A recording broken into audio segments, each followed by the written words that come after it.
Hello everyone. तो आज जो मूवी मैं एक्सप्लेन करने जा रही हूँ वो रिसेंटली 2024 में ही रिलीज़ हुई है। इसका नाम है द सब्सटेंस और इसकी IMDb रेटिंग है 7.4 स्टार्स। इस तरह के कॉन्सेप्ट पर पहली भी मूवीज़ बन चुकी हैं, लेकिन जिस तरह इस मूवी में इस कॉन्सेप्ट को एक्सप्लोर किया गया है वैसा कभी नहीं किया गया। ये फिल्म बहुत ही ज़्यादा अच्छी है। एक्टर्स की एक्टिंग से लेके स्क्रीन प्ले तक, डायरेक्शन से लेके एग्जीक्यूशन तक सब कुछ बिल्कुल परफेक्ट जान पड़ता है और कहानी तो बहुत ही ज़्यादा इंटरेस्टिंग है। तो ऐसी ही वीडियोस के लिए हमारे चैनल को सब्सक्राइब कर लीजिए। वीडियो अच्छी लगे तो लाइक भी कीजिएगा और अगर और ज़्यादा अच्छी लगी हो तो शेयर भी कर दीजिएगा। तो आइए बिना किसी देरी के चलते हैं वीडियो की तरफ।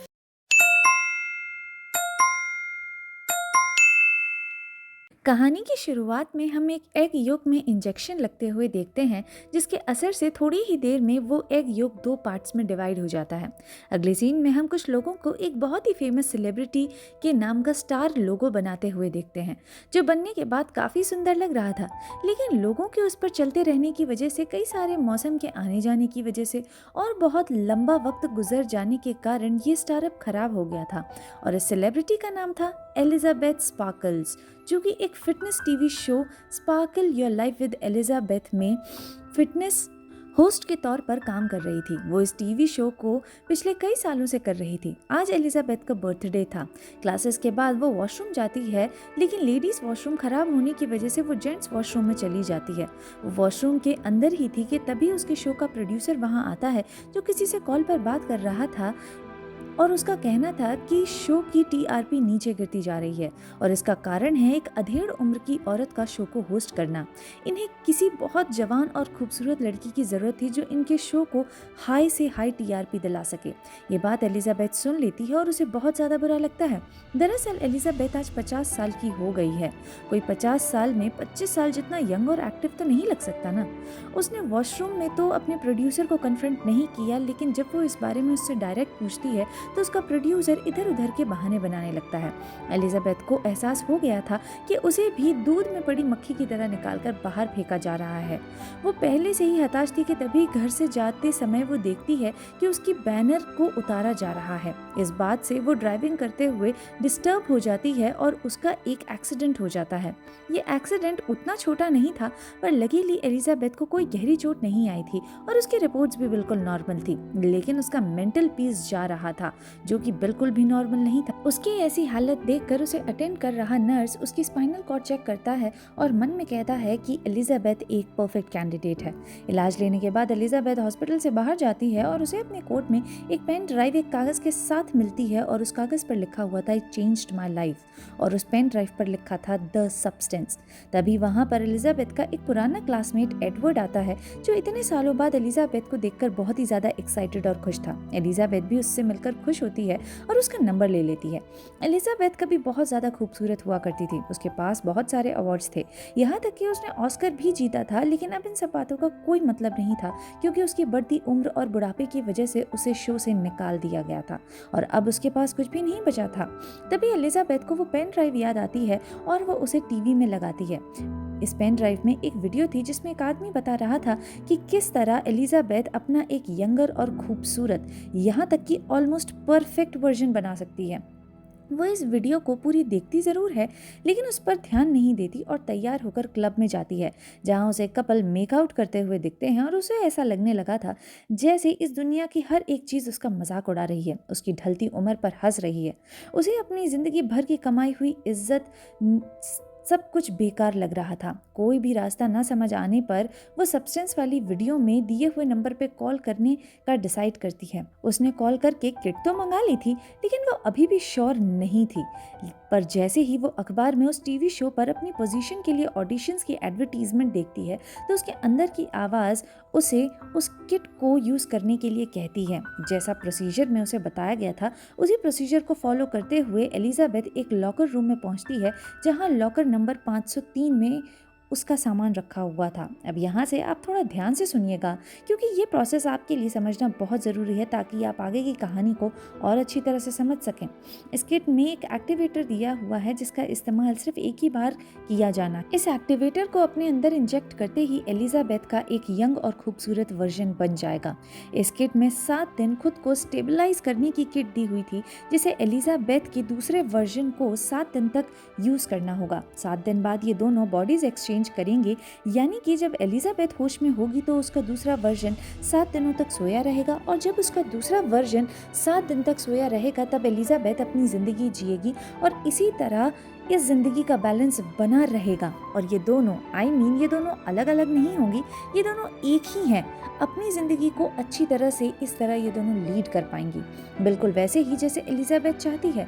यहाँ बार बार ये मेंशन किया जा रहा था कि 7 दिन का स्विच बहुत ज़्यादा इम्पोर्टेंट है, जिसे बिना किसी ढील के पूरा करना होगा, और ये एक्टिवेटर भी सिर्फ एक ही बार इस्तेमाल हो सकता है। सारे नियमों को समझने के बाद एलिजाबेथ वो एक्टिवेटर अपने अंदर इंजेक्ट करती है। थोड़ी देर तो उसे कुछ नहीं होता, लेकिन कुछ समय बाद ही एलिजाबेथ को जानलेवा दर्द शुरू हो जाता है, बहुत ही ज्यादा दर्द। उसकी आंखें डबल, ट्रिपल और भी मल्टीपल होने लगती हैं और नसें फटने को आ गई थी। अगर कुछ फटता है तो वो था एलिजाबेथ की पीठ। उसकी पीठ को चीरते हुए उसका यंग और खूबसूरत वर्जन अब इस दुनिया में आ चुका था। उसका यंग वर्जन बिल्कुल उसी की तरह सोचता था और उसी की पूरी यादें लेकर बाहर आया था। एलिजाबेथ की फटी हुई बॉडी पर टांके लगाकर उसे स्टिच करती है और उसे लिक्विड भी इंजेक्शन में देती है, जो एक्टिवेशन के बाद उसमें जाना जरूरी था। एलिजाबेथ की फटी हुई बॉडी पर टांके लगाकर उसे स्टिच करती है और उसे वो लिक्विड भी इंजेक्ट करती है, जो एक्टिवेशन के बाद उसमें जाना जरूरी था। एलिजाबेथ अब बेहोश हो चुकी थी और उसकी जिंदगी अब एलिजाबेथ 2 जी रही थी। एलिजाबेथ का आज पहला दिन था, लेकिन उसकी नाक से खून बहने लगता है। उसे ध्यान आता है कि उसे हर दिन स्टेबलाइजर लेना होगा और ये स्टेबलाइजर फ्लूइड उसे ओरिजिनल एलिजाबेथ की बॉडी से निकालना होगा, और वो भी उसे ये पूरा प्रोसेस 7 दिन तक करना होगा। और वो ऐसा ही करती है और अब उसे कुछ अच्छा महसूस हो रहा था। वो अपने दिन की शुरुआत बिल्कुल वैसे ही करती है जैसे एलिजाबेथ करती थी, एक्सरसाइज करके। और तभी उसकी नज़र टीवी शो के होस्ट बनने वाले ऑडिशन वाली ऐड पर पड़ती है और वो डिसाइड करती है कि वो ये ऑडिशन देने जाएगी। वो इस ऑडिशन के लिए जैसे ही जजेस के सामने आती है, वो तो एक ही नज़र पर उस पर लट्टू हो जाते हैं। उसकी बॉडी, उसका चेहरा, उसकी सुंदरता और ओरिजिनल एलिजाबेथ से मिला हुआ टैलेंट तुरंत ही प्रोड्यूसर को मजबूर कर देता है एलिजाबेथ 2 को की जगह उसे सिलेक्ट करने के लिए। एलिजाबेथ 2 अपने आप को सू कहकर इंट्रोड्यूस करती है, इसीलिए अब हम भी उसे सू ही कहेंगे। सू प्रोड्यूसर से कहती है कि वो ये जॉब करना तो चाहती है, लेकिन उसे हर 7 दिन में 7 दिन के लिए अपनी माँ के पास जाना पड़ता है क्योंकि वो बीमार है। अब प्रोड्यूसर ये बात समझ चुका था कि सू के होने से शो की टीआरपी आसमान छुएगी, इसीलिए वो हर शर्त के साथ सू को इस शो में रखना चाहता था। अब क्या था, सू को सिर्फ 2 दिन लगते हैं एलिजाबेथ की जगह लेने के लिए, और लगेंगे भी क्यों नहीं, आखिर वो उसी का तो हिस्सा है। भले ही उसका शरीर नया था, लेकिन दिल और दिमाग तो एलिजाबेथ का ही था। और अब इस तरह 7 दिन पूरे हो जाने पर सू प्रोसेस के अकॉर्डिंग खुद को एलिजाबेथ से स्विच करती है, जहां अब वो बेहोश हो चुकी थी और एलिजाबेथ होश में आ गई थी। उसके होश में आते ही एलिजाबेथ स्टूडियो में जाती है, जहां उसका प्रोड्यूसर उसके सामान को अनडायरेक्टली उसे बेइज्जत करते हुए देकर वहां से जाने के लिए कहता है। वापस आने के बाद एलिजाबेथ कैलेंडर में दिन मार्क करती है कि कब उसका टाइम है और कब सू एक्टिवेट रहेगी। जॉब चले जाने के बाद एलिजाबेथ के पास कोई काम तो था नहीं, इसीलिए वो घर पर ही सोते हुए दिन बिताती थी और इस तरह उसके 7 दिन कट जाते हैं। 7 दिन बाद वो खुद को सू से एक्सचेंज करती है और सू जब उठती है तो देखती है कि टीवी चल रही थी। सोफे को भी देखकर ऐसा लग रहा था जैसे कोई कई दिनों तक उस पर लगातार बैठा रहा हो। सू तुरंत समझ जाती है कि एलिजाबेथ ने सिवाय खाने और टीवी देखने के कुछ भी नहीं किया है। बाथरूम में हर वक्त एक बेजान बॉडी को अपने सामने देखना सू को अच्छा नहीं लग रहा था, इसीलिए वो बाथरूम में ही एक सीक्रेट स्टोर बनाती है जिसके लिए वो ड्रिलिंग वगैरह कर रही थी। इतनी आवाजें आने पर पड़ोस का एक आदमी परेशान होकर कंप्लेंट लेके सू के दरवाजे पर आता है, लेकिन कुछ कहने से पहले ही जब वो सू को देखता है तो उसके गले से आवाज ही नहीं निकलती। सू उस स्टोरेज में एलिजाबेथ को बाथरूम से घसीट कर रख देती है। अब शुरू होती है सू की सक्सेस की तरफ जर्नी। यहाँ उसे बिल्कुल वैसी ही अटेंशन और प्यार मिल रहा था जैसा कभी एलिजाबेथ को मिला करता था। हम साफ देख पाते हैं कि एलिजाबेथ जो कुछ चाहती है अब फाइनली उसे मिल रहा था, लेकिन सू के थ्रू। सू भी इन सबसे बहुत खुश थी। आज था 7वां दिन, यानी कि सू को एलिजाबेथ की बॉडी से एक्सचेंज होना था। लेकिन सू अपने किसी बॉयफ्रेंड के साथ घर पर आई हुई थी और उसे उसके साथ टाइम बिताना था, लेकिन बॉडी स्विच करना भी ज़रूरी था। अब ऐसे में वो डिसाइड करती है कि अगर कुछ घंटे और वो बॉडी स्विच ना करे तो इसमें कोई बुराई नहीं है, और वो एलिजाबेथ की बॉडी से स्टेबलाइजर निकाल कर खुद में इंजेक्ट कर लेती है। यहाँ तक कि उसका बॉयफ्रेंड तक उससे कहता है कि वो थोड़ी देर पहले से अब ज़्यादा सुंदर लग रही है, और फिर ये दोनों इंटीमेट होते हैं। कुछ घंटों बाद सू एलिजाबेथ से खुद को स्विच कर लेती है। एलिजाबेथ जैसे ही जागती है उसे ये देखकर बिल्कुल भी अच्छा नहीं लगता कि उसके घर पर कोई लड़का आया था और सू किसी के साथ फिजिकल हो रही है, क्योंकि at the end of the day आखिर वो बॉडी एलिजाबेथ की ही थी। पर ये तो छोटी मोटी परेशानियां थी। असली दिक्कत तो तब आती है जब एलिजाबेथ नोटिस करती है कि उसकी एक उंगली बाकी पूरे शरीर से कुछ ज़्यादा ही एजेड लग रही थी। वो इस बारे में कंपनी को कॉल करके पूछती है तो वो उसे बताते हैं कि जब भी सू एलिजाबेथ से टाइम होने पर स्विच नहीं करेगी और एलिजाबेथ के हिस्से का समय लेगी तो उसका असर एलिजाबेथ की बॉडी पर पड़ेगा। वो एक्स्ट्रा स्पीड से एज करने लगेगी, और अभी भी ठीक वैसा ही हुआ है। सू ने एलिजाबेथ के 7 दिन के ऊपर बस कुछ घंटे ही लिए थे और एलिजाबेथ की एक उंगली हद से ज़्यादा बूढ़ी होने लगी। उसे ये भी बताया जाता है कि जब भी इस तरह का कुछ होगा और एलिजाबेथ की बॉडी में जब भी इस तरह के चेंजेस होंगे तो ये चेंजेस इरिवर्सिबल हैं, यानी कि एलिजाबेथ को आगे भी ऐसे ही रहना पड़ेगा। इस कॉल के ख़त्म होने के बाद वो सू का शो देखती है, जिसे देखकर उसे अंदाज़ा हो जाता है कि वो जो चाह रही थी वो सब कुछ उसे अब मिल रहा है। इसीलिए वो इस प्रोसेस को बंद ना करने का डिसीजन लेती है।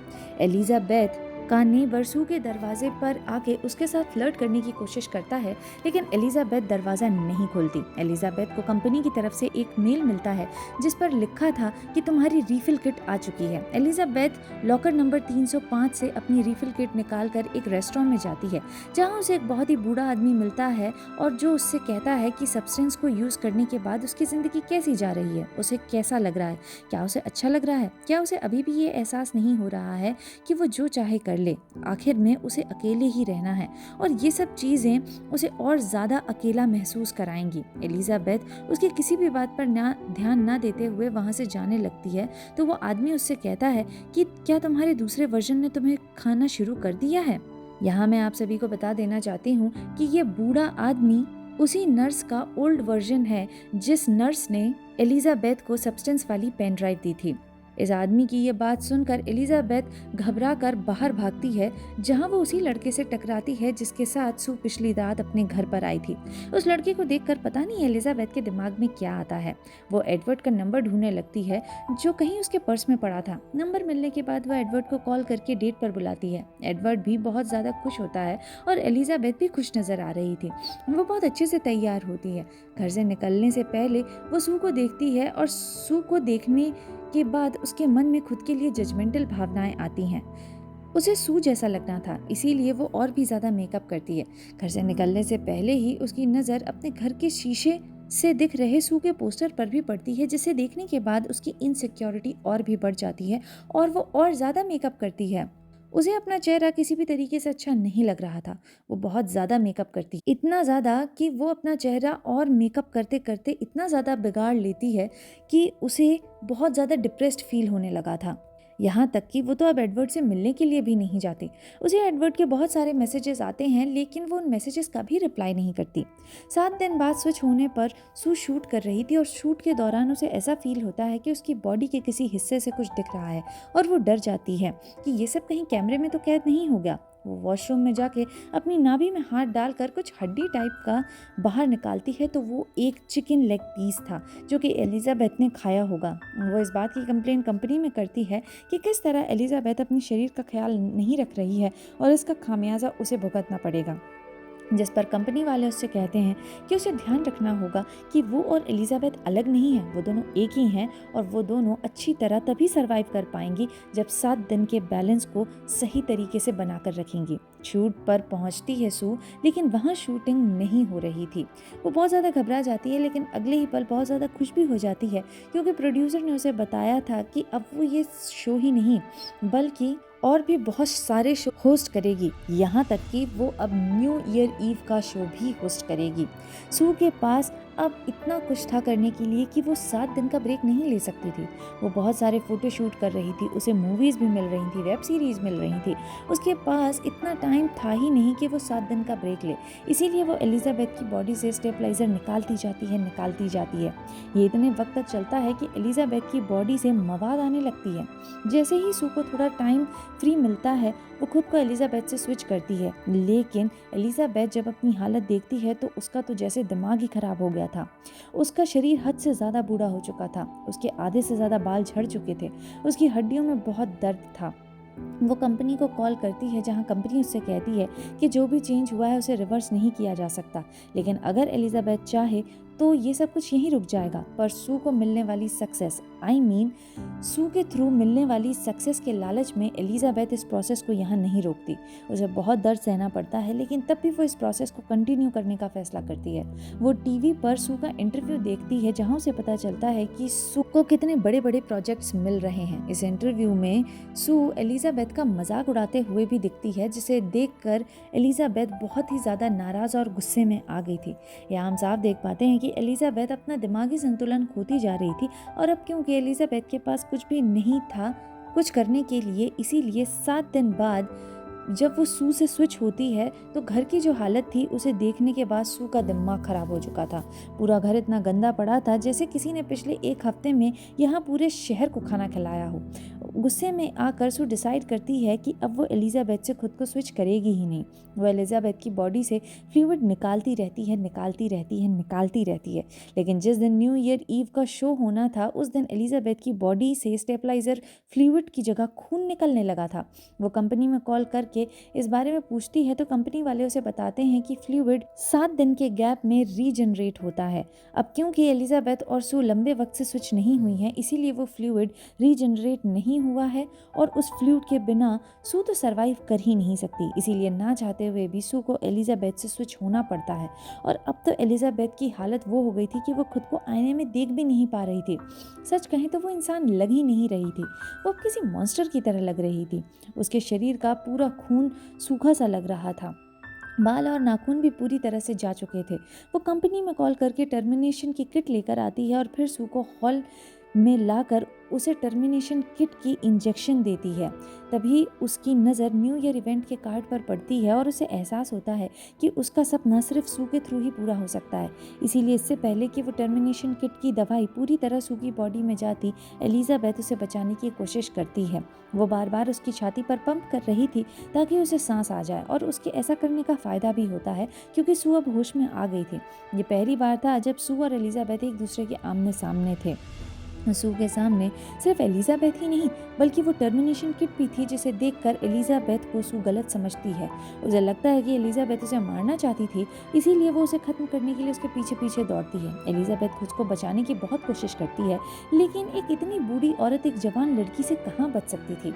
गुस्से में आके सू ने एलिजाबेथ को जान से मार दिया था। वो जानती थी कि उससे बहुत बड़ी गलती हो गई है, लेकिन उसे तो अभी सिर्फ न्यू ईयर इवेंट पे ही ध्यान देना था। वो न्यू ईयर इवेंट के लिए तैयार हो रही थी कि तभी वो नोटिस करती है कि उसके दांत एक एक करके टूटने लगे हैं। वो तुरंत लिफ्ट की तरफ भागती है, लेकिन प्रोड्यूसर उसे रास्ते में रोककर स्माइल करने के लिए कहता है। सो अपना मुंह बंद करके स्माइल करती है और मौका पाते ही वहाँ से लिफ्ट में जाती है। वो नोटिस करती है कि उसकी उंगलियों के साथ साथ उसका कान भी गिर रहा है। धीरे धीरे उसके बॉडी पार्ट्स उसके शरीर से अलग होने लगे थे। अब एलिजाबेथ तो जिंदा थी नहीं, इसीलिए वो स्टेबलाइजर ले नहीं सकती थी। उसके सामने भी एक्टिवेशन किट थी जिसका यूज़ सिर्फ एक ही बार किया जा सकता था, लेकिन डेस्परेशन में सू उस एक्टिवेशन किट को खुद में इंजेक्ट कर लेती है और फिर उसके शरीर बिल्कुल वैसा ही दर्द होता है जैसा एलिजाबेथ को हुआ था। और फिर जिस तरह वो एलिजाबेथ की पीठ को चीर कर उसमें से बाहर निकली थी, उसकी पीठ को चीरते हुए एक मॉन्स्टर बाहर आता है। इस मॉन्स्टर के शरीर पर एलिजाबेथ और सू दोनों के ही चेहरे बने हुए थे।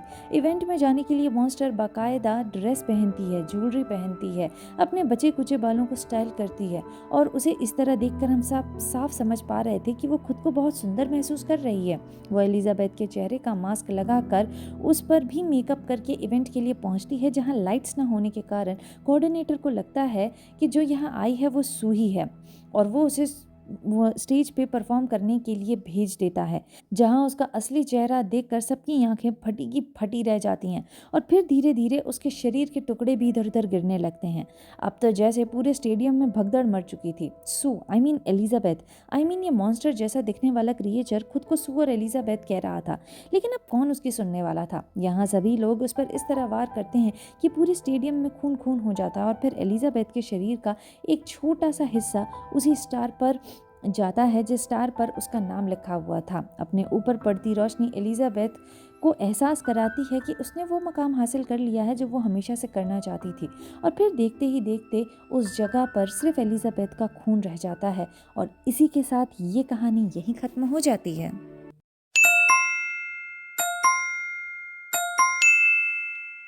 इस कहानी में वैसे तो बहुत सारे हिडन मैसेजेस थे, लेकिन मैं सिर्फ उन्हीं के बारे में बात करूंगी जो हमें सीधे तरीके से दिखाए गए और जो हमें दिखे। सबसे पहले तो एलिजाबेथ एंटरटेनमेंट इंडस्ट्री की हर उस लड़की को रिप्रेजेंट करती है जो एक एज के बाद अपने करियर में ज़्यादा कुछ नहीं कर पाती, क्योंकि हमने भी देखा है कि जहाँ बड़े बड़े मेल एक्टर्स का ये एक्टिंग स्पैन 30-35 यहाँ तक कि कभी कभी तो 40 साल होता है, वहीं एक एक्ट्रेस की शेल्फ लाइफ सिर्फ तभी तक रहती है जब तक वो यंग और खूबसूरत है।